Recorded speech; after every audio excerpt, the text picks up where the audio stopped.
Hi. Hello. Hello. Could you tell us who you are? Yeah, sure. My name's Bethan and I'm an acupuncturist and shiatsu practitioner. And I started a health centre, natural health centre in Narberth this year, where we have a group of therapists and also a group of teachers. So building a community of people that are interested in working with health, with community practitioners, but also bringing it to the wider community. So, Is that what brought you here today? The wider community? the wider community, what brought me here today? Focus on mental health? Focus on... Yeah, it was about raising awareness of the things that we do. So that could be yoga, that could be Qi Gung, that could be doing a meditation class that helps us no matter where we are on our path, but and raising awareness for different therapists. Okay, so what do you think the kind of therapies and the kind of ways of working that you have offer people who have got mental health problems? I think that the case history is deeply listened to, so you have an hour of someone's time to really deeply listen to what's happening for the person and how they feel it and experience it. So it's not totally focused on symptoms, but it's more focused on the self and the person. Okay, so if somebody wanted to use your centre, how would they do that? How would they get hold of it? They would either send us an email or a phone call. Okay. Most people phone up, and that gives them the first connection, someone to talk to, and find out where we are and what they can try themselves. So have people been interested today? Have you noticed? It has been a fascinating day, some really interesting talks, some interesting thought-provoking questions for me to think about, especially what is, you asked me what's health and not health, and we're all maybe experience both of those things. Did you find that people who came here today were interested in what you had to offer them? Yeah, certainly. People were enjoying having taster treatments, finding out what is kinesiology, for example. A lot of people have never heard of it, so they were finding that out. Everybody likes a massage, I think, so that was quite popular. Yeah, and a couple of people have tried meditation classes for the first time.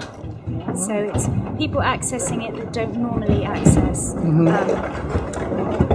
health centre, getting a chance to find So that's part of the point. I'm just wondering how many people who are, I don't know, the traditional users of mental health services, how much opportunity they have to access the kind of support and therapies that you offer.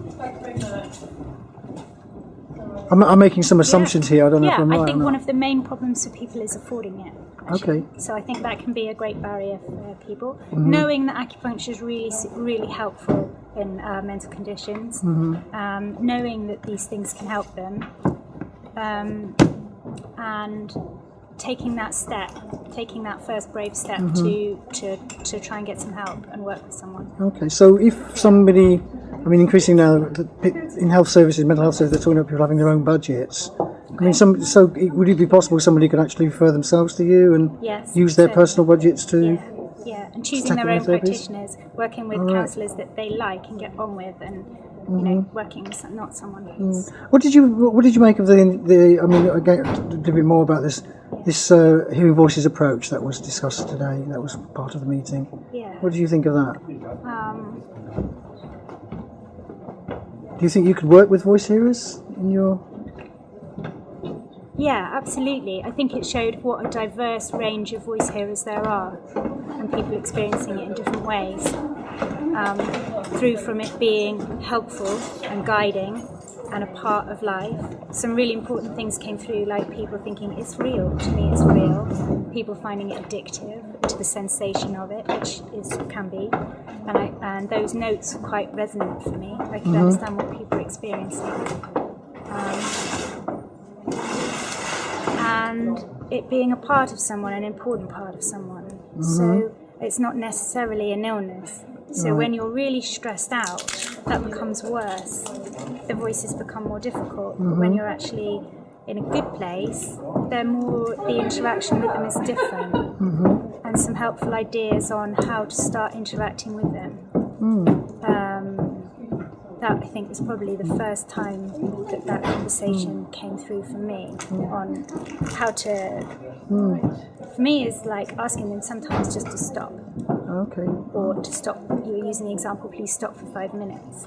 So getting certain voices to stop or certain voices to back off. All right. So do you think it would ever be the case that you might run a hearing voices group from the Natural Health Centre? I would love to. I would love to. I don't know if I'm the right person to lead it. Right. Okay. But facilitating it. Facilitating it, definitely. Okay. Really interesting. I go for that because it's really important to have places which are not necessarily medical to run these groups from. Yeah, and to be talked about. Okay, because you do have your expanding walls. We do. Yeah. Thank you very much. That's great. Thank you. Yeah. Okay. Well, I hope that.